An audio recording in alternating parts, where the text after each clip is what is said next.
So, eto na nga, sino na po ang nakapanood dito sa interview.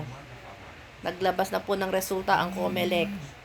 Ang animals na mga COMELEC, ang mga commissioner diyan sa committee na yan, mga animals kayo. Kaya ako may duda talaga ako noong election eh. Biglang pumasok si Marcolecta.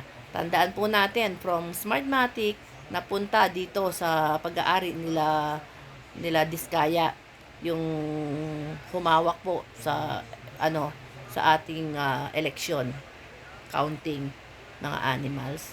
Sipin mo biglang pumasok si Marcolecta at saka si Amy Marcos. Nakalayo-layo, biglang bumulusok hanggang pumasok po sa top 8.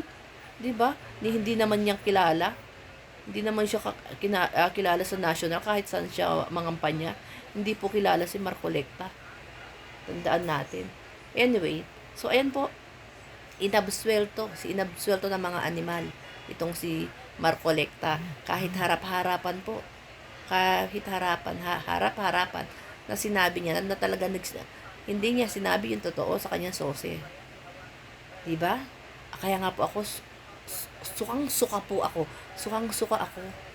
sa laro, sa politika diyan sa Pilipinas. Lalo na akong sukang-suka sa pagmumukha nito ni Garcia. Panahon pa to ni Gloria Arroyo. Sukang-suka na po ako dito sa pagmumukha nito. Ang kapal na muka. Bagay silang pag-untugin ni Marcolecta tsaka ni Inday, silang tatlo. Mga animals na yan.